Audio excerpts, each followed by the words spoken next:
Have you ever screamed at the heavens hoping for an answer and all you received was deafening silence? I know exactly how that feels. I spent years living with this question stuck in my chest. Has God abandoned me? Every day felt like a battle, not only externally but also within me. The noise of war was long gone, but the war inside my mind was even more intense. I would wake up in the middle of the night in a cold sweat, reliving scenes I longed to forget. Each memory was like an invisible scar, and God's anger only grew. Perhaps you understand this better than you realize. Perhaps you too have felt this emptiness, this silence that feels more like punishment than comfort.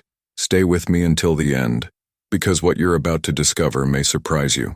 I hated God. That's the truth. It's not easy to admit, but that's exactly how I felt. Every prayer seemed to bounce off the ceiling and come back to me. I looked at the people around me, finding comfort in faith, and asked myself, why is it different for me? Why doesn't he speak to me? The pain of losing friends in the war, of returning home and feeling like a stranger in my own body, was unbearable.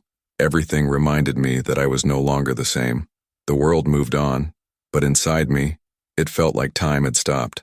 And maybe that's where you relate. Maybe you too have experienced something that made you question everything. Your faith, your purpose, even the meaning of life. I felt suffocated, without answers, without hope. It was as if I were screaming in a desert, and the echo was the only thing that came back. Until one day, amidst the chaos of my mind, deep within a silence I hated, something changed. But it wasn't a miracle with fireworks, nor a voice from heaven. It was something more subtle, almost imperceptible, but powerful enough to make me stop and pay attention. What you're about to hear now isn't just a story of war and pain. It's a story of transformation, a story about how silence can become the answer you need most. I want you to imagine yourself with me, sitting in a dark room, my head full of heavy thoughts, wondering if life is worth it, because it was precisely in that scenario that everything began to change for me. It wasn't overnight, it wasn't magical, but it was real. Have you ever felt that God's silence is worse than a negative answer? I felt it every day, but it was in that silence that I found something I never imagined. That's why I want you to stay with me, because this part of the story is just the beginning. What comes next may move you as it did me, and perhaps it's what you've been waiting to hear for a long time. And you know what's most curious? When I began to realize that silence had something to teach me, I felt like a door slowly opened within me. It was at that point that I began to reflect on everything that was happening, and realized that I wasn't alone in this. Many people around me carried pain that no one saw, and perhaps you are one of them. That's why I really want to hear from you. If this topic resonates with you, leave a comment below with what touched you most, and what was the moment in your life when you also felt alone or questioned your faith. Every comment you leave here is a way of showing that we are not alone on this journey, and that there is a community of people experiencing similar stories. And since we're talking about transforming pain into something inspiring, I need to ask you something important. If this story is touching you in any way, like this video right now, it may seem like a simple click, but believe me, it's this gesture that makes YouTube share this message with others who also need to hear it. And if you're not yet subscribed to the channel, please do so. This way, you can continue following each new story, each new episode I share here, and together we can reach more people who need hope. I truly believe this space can become a meeting place for those who want to start over, for those who are tired of carrying everything alone and need a word of encouragement. Your participation here is what makes this channel grow and reach more people with this kind of content. And you know what's most beautiful? When you interact, you help bring hope to someone who may be in the same dark place I once was. Stay with me, because what follows will delve even deeper into this journey. I want to show you what happened after that day when silence took on a new meaning in my life. When I returned home after the war, everything seemed the same, but nothing was the same. The streets were the same, the houses lined up as always. The American flag fluttered in my mother's yard, but I felt like I no longer belonged there. People welcomed me with warm hugs, said, "Thank you for your service," and smiled. But inside, I felt like a stranger in a city that should have been mine. This is a true story, a story of a soldier who carried home scars no one could see. And maybe you know someone like this too. Maybe you are someone like this. If you've ever felt abandoned or lost, even when surrounded by people, you'll relate. I remember my first dinner with my family. Everyone was happy to have me back, but the sound of the silverware on the table seemed too loud. The children's laughter made my chest tighten.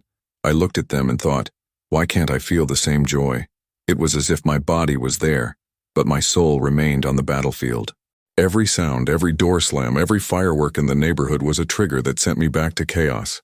I was sitting on the same couch where I grew up watching baseball games, but now that place was the stage for my inner war. People think that when the war ends, everything ends there. But the real battlefield begins when you return home. The silence of the night is deafening, and it's in it that the ghosts appear. You're left alone with your thoughts, reliving every second you wish you could erase from your memory. I hated God because it seemed he was silent. No sign, no answer, just silence. And this silence felt like a judgment, as if he were punishing me. I wondered, if God exists, why did he let me survive? Why did I stay and my brothers in arms were left behind? These questions were a weight that crushed me. I tried to ignore this emptiness in various ways. I went to parties, immersed myself in work, watched hours of TV to try to silence my mind, but nothing worked. The anger was still there, throbbing, and every time someone talked to me about faith, I felt a lump in my throat. The hidden truth no one told me is that the journey of transformation after trauma is long and painful. It's not just about getting back to normal, it's about learning to live again. The mindset I had during war didn't work in civilian life, and that left me even more lost. People would ask me if I was okay, and I'd say yes, but it was a lie. I didn't want to worry my mother, didn't want her to see me broken. I'd put on a smile to go to the grocery store to chat with the neighbors, but inside I was screaming. Maybe you know what it's like to smile at everyone and come home feeling like you're falling apart. This is one of the hardest truths to face, that often those who seem strongest are the ones fighting the quietest battles. Now I want to delve even deeper into this topic, because this is where the story begins to change. When I stopped fighting the silence and started listening to what it had to show me, something inside me began to transform. It wasn't quick. It wasn't easy, but it was real. And maybe that's why you're here today, because you too feel like there's something bigger trying to get your attention amidst the chaos. If this resonated with you, write in the comments. I feel that too. Each night was a seemingly endless battle. I lay in bed, but my body remained on alert as if still in enemy territory. Every noise, no matter how small, made my heart race. The distant sound of a car speeding down the street reminded me of the roar of a Humvee. The creak of a door took me back to the moment an ambush nearly took my life, and it was in this state of alert that anger toward God grew within me. I wondered, if the Lord was truly with me, why did he allow my friends to fall alongside me? Why did he let me return with this weight on my chest, with these images etched in my memory like tattoos I never chose? The silence was what hurt the most. It was as if the sky had closed in. I looked up at the stars and felt like no one was listening. In the United States, people love to say that time heals all, but no one told me what to do in the middle of the process, when the nights seem endless and the days bring no relief. I'd go to the supermarket and see flags hanging from balconies, cars with "Support Our Troops" stickers, and that would make me proud for a moment. But it soon turned into a double-edged sword. It was as if I were a symbol to others, but inside I felt broken, unable to live up to the hero image they expected of me. There were days when I'd lock myself in my room and not want to see anyone. The laughter of children in the street bothered me. The neighbors talking in their backyards irritated me. I thought, they have no idea what it's like to be caught in the crossfire. They don't know what it's like to carry a friend's body to the helicopter and wonder if you'll be next. This was my hidden truth, something I couldn't even share with my own family. I smiled so as not to worry my mother, told her everything was fine so she wouldn't cry, but deep down I was drowning in memories. Every time I tried to pray, it felt like the words were hitting the ceiling and falling back down on me. The silence became a physical weight as if it were sitting on my chest. It was a void that sapped my energy and left me powerless even to get out of bed. I began avoiding church meetings, gatherings with friends, anything that might confront me with questions about faith. How could I talk about God if, for me, he was absent? It was like being in the middle of a desert without a map, walking in circles, hoping to find an oasis that never appeared. The truth is, no one prepares us for the war that comes after the war.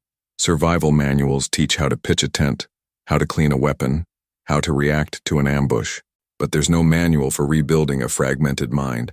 I felt like my own head was a minefield, and every emotional step could explode into tears, anger, or an anxiety attack, and the more I tried to control it, the more I lost myself.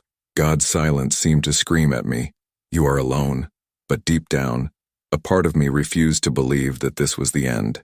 Now I want to delve even deeper into this topic because it was at this point of extreme pain that small cracks began to appear in the wall I had built between myself and the world.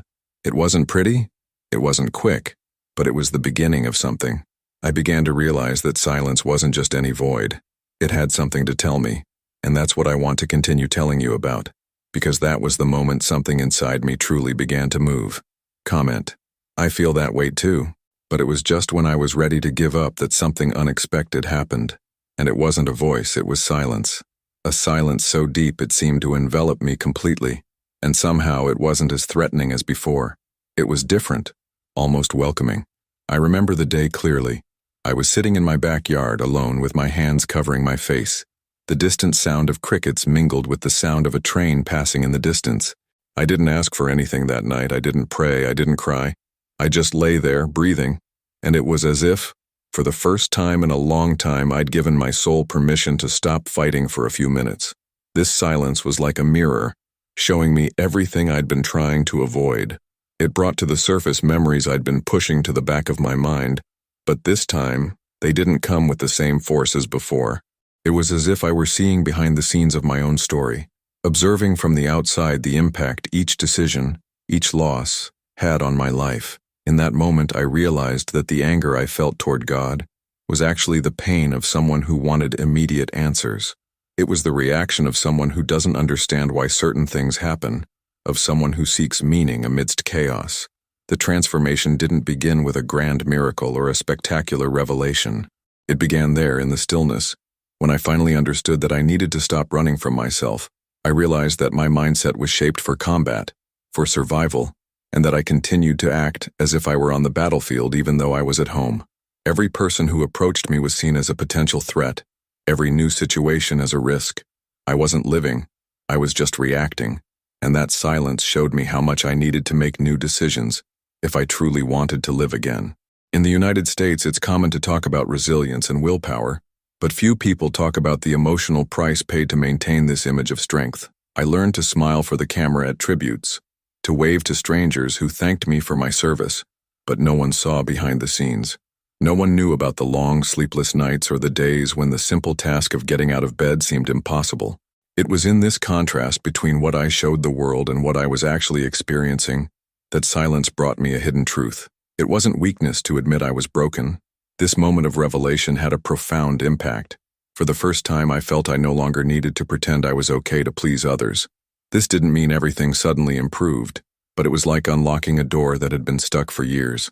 I felt a little air coming in, and that was enough to keep breathing. My anger at God began to fade because I began to realize that perhaps He had never abandoned me. Perhaps what I interpreted as absence was just another form of presence, a way to lead me to a deeper place of reflection and growth. Now I want to delve even deeper into this topic because this was the turning point when I began rebuilding my story from the inside out. It was then that I realized I needed to look at my past without fear, face my memories, and find new meaning for them. It wasn't an easy path, but it was the beginning of a journey that changed everything. Write in the comments. I've felt this silence too. I remember the day I reached my breaking point as if it had happened yesterday. The house was silent. My mother had left to visit my sister, and I was left alone, staring at my own reflection in the living room mirror. It seemed I didn't recognize the man staring back at me. The deep circles under his eyes, the lost gaze, the tense body, as if he were always waiting for an explosion to happen. That was the day I broke down. I sat on the cold floor leaning against the wall and cried in a way I hadn't cried since the day I returned home.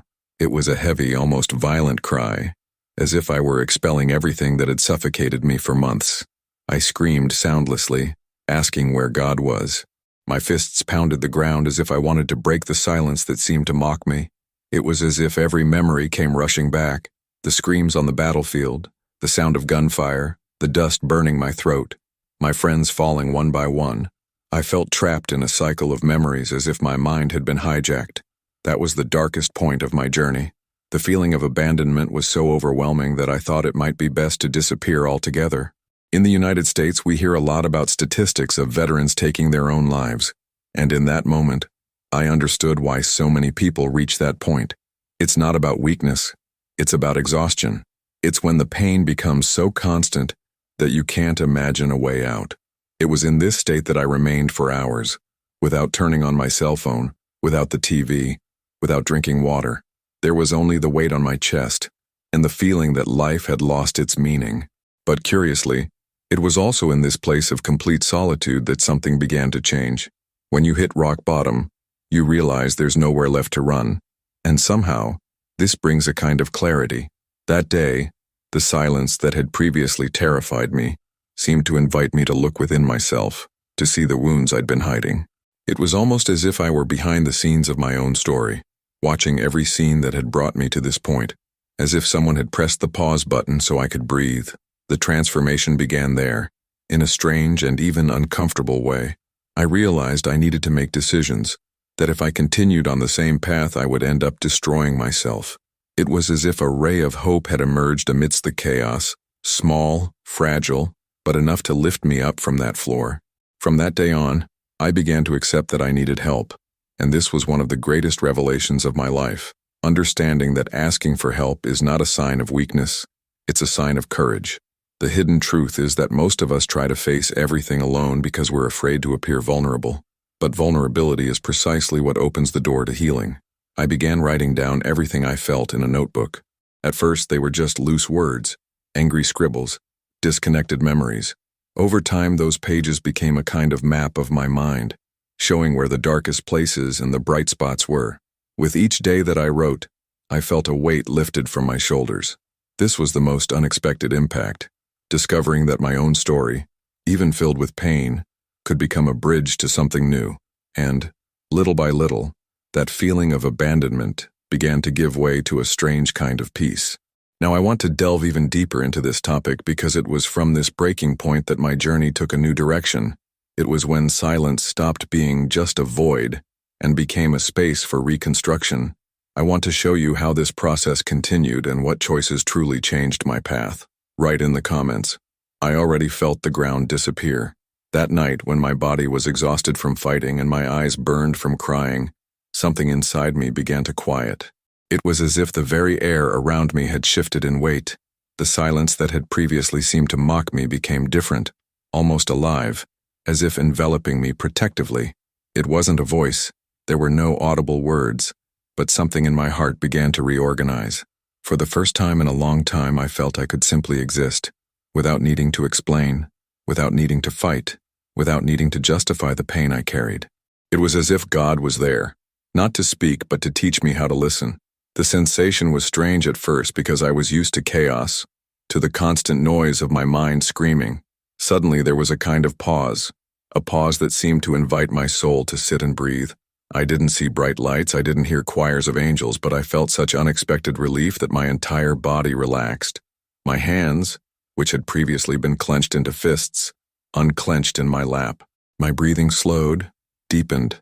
It was as if a part of me that had been wounded for years had finally found a safe place. In the United States, we grow up hearing that silence can be uncomfortable, that it needs to be filled with conversation, music, and the television on. But that night, I understood that silence can be one of the most powerful sounds. It was in silence that I began to see clearly what had previously been blurry. I realized that my anger at God was the reflection of a heart that felt betrayed, but that really just wanted to be heard. And in that moment, I felt like he was listening to me, not in a rush, not in a judgmental way, but with patience. The transformation was so subtle it could have gone unnoticed. It was as if someone had turned down the volume of everything screaming inside me. The flashes of war didn't disappear all at once, but they lost their power over me. I could remember without feeling like I was back on the battlefield. The memories were still there, but they no longer controlled me. That was the most profound impact of that moment. Realizing that I didn't need to get rid of everything to start over, I just needed to learn to live with it differently. It was on that day that I began to understand that silence wasn't a punishment, but an invitation. An invitation to stop rushing, to accept what had happened, and to allow a new story to begin to be written. It was as if God were saying, "I've been here all along. You just needed to hear me in a different way." This revelation changed my mindset. Instead of trying to fill every minute to escape my thoughts, I began to cherish the moments of stillness. I discovered that silence could be therapeutic, a place where I could reorganize everything within me. Now I want to delve even deeper into this topic, because it was from this encounter with silence that I made decisions that completely changed the direction of my life. It was then that I began to seek purpose, rebuild confidence, and transform that burden into something that could inspire others. It was still a journey full of ups and downs, but each step led me to a clearer understanding of who I was and how God was present even when he seemed absent. He comments, "I've already felt this peace slowly arriving. After that silent turnaround, I began to realize that every small gesture had a new meaning. The house was the same, the street was the same, the country followed its rhythm, but inside me, something had changed. I would wake up, and before checking my phone, I would sit for a few minutes on the edge of the bed, breathing. The silence was no longer a dark hallway. It felt like a balcony where I could gaze at the landscape of my own soul and recognize that there was still life there. Over time, I began to create small rituals. A leisurely black coffee, a 20-minute walk around the block, the habit of writing down 3 things I could notice in the present. It was a mental workout, like relearning how to use a muscle that had been tense for too long. I found myself giving thanks for details I'd previously ignored. The smell of trees after the rain, the sound of the mail arriving, the light shining through the curtains. With each small choice, I declared to myself that I wanted to continue. It was during this time that I returned to the Veterans Hospital for a routine checkup and met a chaplain I'd seen from afar but never spoken to. He didn't try to preach to me, didn't use catchphrases, just asked how I was sleeping. My answer was short but honest, better than before. He smiled in a way that required no further explanation and said that sometimes God speaks through the spaces between words. This stayed with me for the rest of the day. It was a simple key: stop and listen more carefully. I also started occasionally attending the basement room of the neighborhood church, where a small support group met. There were no spotlights, no stage, just folding chairs, lukewarm coffee, and real people. There, the stories weren't polished. The pain was told as it was. Hearing other veterans talk about their experiences behind the scenes helped me name mine. It wasn't a miracle cure, but it had legitimacy. When someone said, "I also wake up with my heart racing when I hear a bang," I felt less abnormal. The hidden truth: sharing the burden doesn't solve everything, but it changes the way we carry it. At home, with my mother, the conversations began to change. I still didn't have answers for everything, but I stopped avoiding questions. She talked about the fear she felt when I was away. I talked about the fear I felt when I returned. There were tears, there were pauses, and there were hugs that didn't require explanation. On Sundays, I sometimes accompanied her to church. I just wanted to be in that place of stillness. Between hymns, I would close my eyes and repeat, "I am alive. I am here." It wasn't much, but it was true. In my daily life, transformation took shape through small but consistent decisions. I started answering calls from friends I'd been avoiding. I accepted an invitation to watch a game at the stadium, even though I was worried about the noise. I brought earplugs, sat near the exit, and made a commitment to myself that I could leave at any time. At first, the sound pierced me. Then, my body realized it was safe. I left that game feeling positively exhausted and feeling like I'd regained a piece of myself. I also discovered that writing was more than just a way to vent. It was a tool for reading the soul. In my notebook, I revisited painful scenes with a new magnifying glass. Where I felt guilty, I wondered what I would say to a friend. Where I demanded perfection, I wrote down facts, not judgments. This shift in mindset was one of the greatest revelations of my journey. I stopped being a ruthless judge of myself and became a more honest narrator. The memories didn't disappear, but they stopped swallowing me.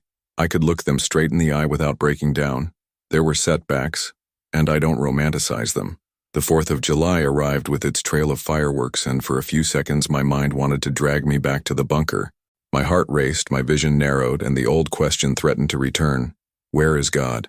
I went to the porch, held the railing, and counted my breaths. I didn't fight the noise. I let it wash over me. I repeated the chaplain's phrase internally. God also speaks in the space between words. Gradually, my body remembered it was home. The fireworks ended, and I remained there, whole. It was a silent victory that almost no one noticed, but it changed my inner map. At work, I started taking on simple projects, schedules that allowed me to sleep, and boundaries I hadn't respected before. I discovered that discipline isn't punishment, it's self-care. It took me a while to understand this because I grew up hearing that those who slow down fall behind. But for those returning from war, haste is fuel for relapse. The impact of saying a few no's was immediate. Less fatigue, less irritation, more clarity in decision-making. And with this clarity, I was able to be fairer to myself and others. My relationship with God was rewritten in silence. I began to say short prayers without words. Sometimes opening my hands was my prayer. Other times, sitting on a park bench and looking at the lake was enough. There were days when I would walk around the neighborhood repeating a single phrase internally, like someone learning a new song. It wasn't an attempt to provoke a response. It was a way of keeping my heart in the presence. Faith stopped being a request for explanations and became a willingness to remain. I didn't seek proof. I sought fidelity in the simple things. Over time, I began offering help again, something I'd stopped doing for fear of not being able to help anyone, including myself. I carried shopping bags to Mrs. Thompson, the neighbor on the corner. I fixed a fence for a retired Navy man. I helped set up chairs in the church basement before services. It may seem small, but these gestures anchored me in the present. Being part of something bigger than my own pain puts each piece back in its rightful place. I realized that meaning doesn't fall from the sky like a bolt of lightning. It arises when we offer ourselves, even with trembling hands. Step by step, the same house became a place of belonging again. I recognized myself again, unmasked and unhurried. I then found myself revisiting some places from my past with a different spirit. I returned to the cemetery where friends who never returned lie. I brought flowers. I brought silence. I took time. I stood there remembering every laugh, every nickname, every act of courage I witnessed. I didn't ask for forgiveness. I didn't demand explanations. I gave thanks. Gratitude is powerful. It doesn't ignore pain but makes it livable. I left with a new respect for the life I had left and a silent commitment to honor it with my steps. Now I want to delve even deeper into this topic, because this cycle of listening, deciding, and acting has redrawn the map I follow. There's more to tell about how this silent presence has reorganized my relationships, my work, and even the way I view failures. It's precisely at this point that the story continues, where hope ceases to be theory and becomes daily practice. One of the greatest discoveries of my life came when I understood that the absence of answers didn't mean abandonment. For a long time, I believed God had been silent on purpose, as if punishing me for something I'd done or failed to do. But as I allowed myself to listen to the silence, I realized He was there, just in a different form. It was as if the universe itself was pushing me deeper, where I would be forced to stop running and finally face myself head-on. This realization didn't come suddenly. It was a slow build-up, almost as if someone were gradually removing the rubble so I could see the ground again. I began to recall verses that had been etched in my memory since childhood, but which had never resonated as much as they did now. There is a time for everything under heaven. I repeated these words quietly as I felt the weight of memories tightening my chest. It was like a reminder that my suffering was also part of a season, and that, like all seasons, it wouldn't last forever. I clung to this truth like someone holding onto a rope in the middle of a flood. This new mindset brought about a silent transformation. I no longer saw my pain as a punishment, but as a process. This change began to impact even the smallest decisions in my daily life. Before, I was afraid of being alone with my thoughts, so I kept myself busy all the time. Now, I made a point of setting aside a few minutes of my day to be silent, to just breathe and listen to what was happening inside me. It was uncomfortable at first, because silence brings out everything you try to avoid. But over time, that same silence became the place where I found the most peace. In the United States, we grow up surrounded by noise, news, notifications, people telling us to be constantly productive. So choosing silence seemed almost rebellious. But it was in silence that I found the space to reorganize my mind. And the more I allowed myself this time, the more I began to see that my story didn't have to end with trauma. I began to see the impact my choices could have not only on my life, but on the lives of those around me. One of the most powerful revelations was realizing that others were also struggling in silence. When I began to share some of my feelings, I discovered that neighbors, friends, and even co-workers were also carrying their own internal battles. This exchange created an invisible but very real support network that helped me keep going. Little by little, the sleepless nights began to diminish. The nightmares still came, but they no longer held the same power. When I woke in the middle of the night, instead of fighting the memories, I took a deep breath and reminded myself that I was home, safe. This practice changed my body. The tension in my shoulders began to lessen, and even the constant pain in my back became more bearable. It was as if every muscle was learning, along with me, that the danger was behind me. This gave me more energy for the next day, more willingness to connect with people, more will to live. Another important point was understanding that silence also called me to responsibility. It wasn't just about being comforted, but about taking action. I started making small, practical changes, paying better attention to my diet, adjusting my sleep schedule, and avoiding excessive negative news. These decisions seemed small, but they had a huge impact on my mental health. It was as if each choice were a brick laying the foundation of a new life. And it was in this process that I realized that faith isn't just about believing in something abstract. It's about aligning your actions with what you believe, even when no one is looking. I began to revisit painful memories with a different perspective. Instead of asking myself, why did this happen to me? I began to ask myself, what can I learn from this? This simple shift in question was a game changer. It removed the burden of seeking immediate explanations and gave me the freedom to transform pain into fuel for growth. This didn't erase the losses, but it gave them new meaning. I began writing letters to friends who didn't return from the war. Letters I never sent, but which helped me express everything I felt. Each letter contained a mixture of grief, gratitude, and a promise to honor their memories with a more conscious life. This phase was also marked by a rediscovery of spirituality. It wasn't a dramatic conversion, but a gradual return to what had always been within me. I remember the first Sunday I walked into my neighborhood church and managed to stay until the end of the service without feeling like running away. I didn't go expecting a supernatural revelation. I went because I wanted to experience the peace of that place. As I listened to the music, I felt a calm presence, as if someone were sitting beside me, in silence. That day, I understood that God hadn't abandoned me. He was there all along, sustaining me even when I thought I was alone. All of this led me to realize that silence had been a deeper answer than any words could be.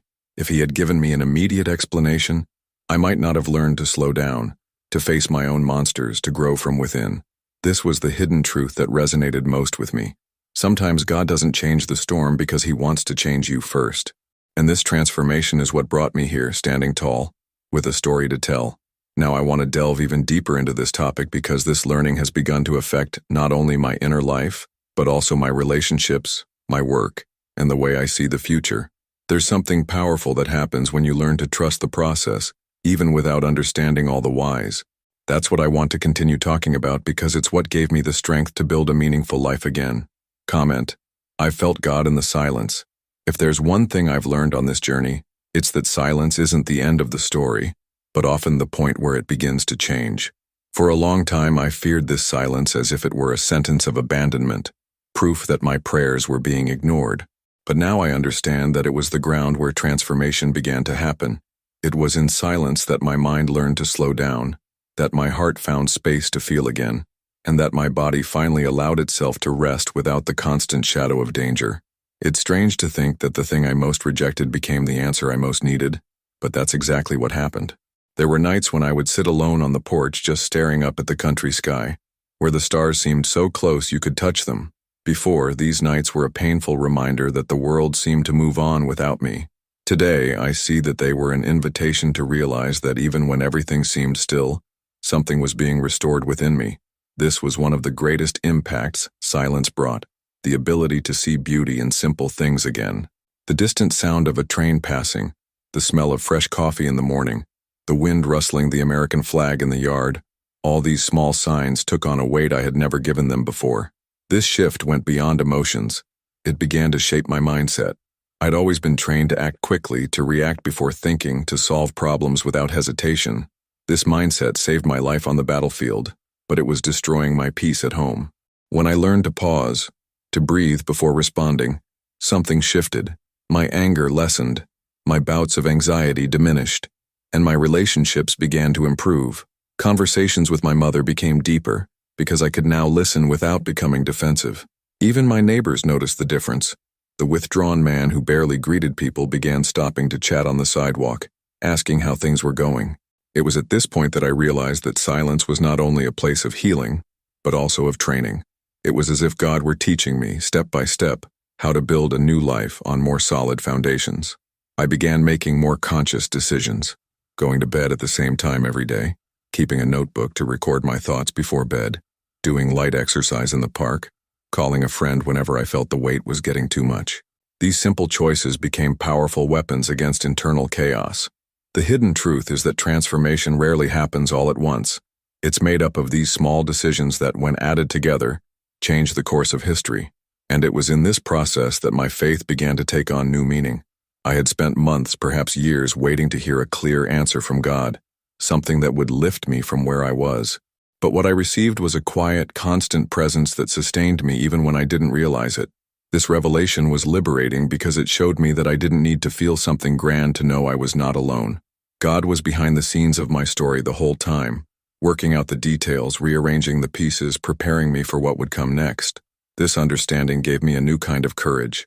Not a loud courage, but a quiet, steady courage. I began to speak about my story more freely, to share it with other veterans who also felt trapped in the same cycle of pain. Each time someone said, "I feel that way too," I felt that silence had been worth it.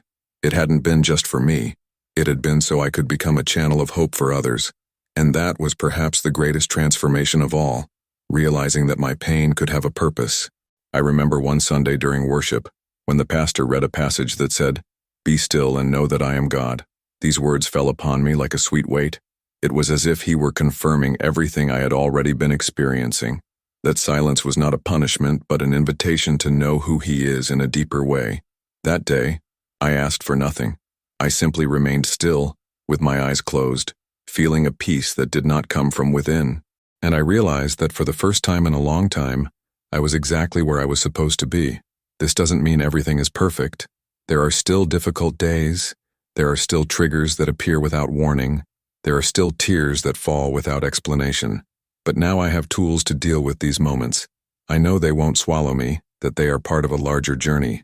This mindset has completely changed the way I see life. It's no longer about running from pain, but about learning from it. It's no longer about waiting for everything to go back to the way it was, but about building something new from the ruins. And perhaps that's what I want you to take away from this story.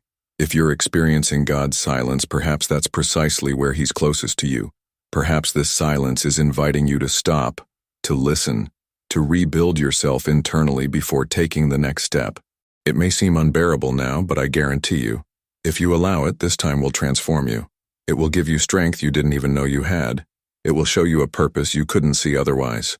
Now I want to delve even deeper into this topic, because this understanding led me to change not only my inner self, but also my relationships, my work, and my life purpose. That's when I began to transform this piece into practical action, using what I experienced to help others find hope amidst the chaos. I want to show you how this began to happen, because it was what truly gave meaning to everything I went through. Write in the comments, "I'm ready to start over." After opening my heart in this way, I realized how sharing this story is more than just a personal account. It's a way to create a space where others can feel safe talking about what's inside. I know that here in the United States, it's very common for us to hide our pain behind a polite smile or a simple, "I'm fine," even when everything isn't okay. That's exactly what I did for a long time, until I realized that this isolation only prolonged the suffering. Therefore, each time I share this journey, it's not just to talk about what I experienced, but to open a door for others to speak too. There's a real impact when we connect honestly, when we see that we're not alone in this silent battle. Perhaps you, watching, can relate to that feeling of screaming to the heavens and feeling like no one hears. Maybe you also have nights when the silence feels heavier than any noise, or days when you wonder if anyone really cares. I want you to know that this space is for you too. It's not just my story that matters, it's what it awakens in you. And that's why your participation here is so important. When you share your experience, you're not just talking to me. You're creating a beacon of light for someone who will read this comment and feel less alone. If this message touched something deep inside you, write in the comments what you felt, or even a word that sums up what's going through your mind right now. It can be something simple, like "I found peace," or "I need strength." Each comment is like a seed planted, and I truly believe that others can find hope through what you have to say. And if this story resonated with you, please like this video. Not only because it helps the content reach more people, but because it's a way to show that you value this kind of conversation, that you believe topics like these need to be discussed with sincerity and depth. When you interact, you become part of this journey, and that's the true goal, to create a space for encounter, reflection, and transformation. Your voice matters, and I make a point of reading every comment because that's where the story continues. It's there that we understand the impact of what was said. It's there that connections are formed, and where often answers begin to emerge. Now I want to delve even deeper into this topic, because this exchange happening here is just the beginning. There's something powerful about transforming pain into dialogue, about using what hurt us to heal, and I want to share how this began to shape new decisions in my life and led me down paths I never would have imagined. Write in the comments, I want to start over too. If you've made it this far with me, it already tells me a lot about you and how this message touched you. It's been a long and sincere journey, and I believe that if something here resonates with you, it's worth continuing to build this space together. So if this video spoke to your heart, please leave a like. It helps keep this kind of content alive and allows more people to discover stories that can transform their days. And I want to know who stayed with me until the end. Write in the comments. This message was for me. It's the most beautiful way to know this conversation truly reached you. And if you're not yet part of this community, subscribe to the channel to follow me on this journey of hope, faith, and new beginnings. There's a video here that delves even deeper into this topic and will make you reflect on the next step in your journey. Click through and stay with me there. I think you'll feel like it's a natural continuation of what we've experienced together today.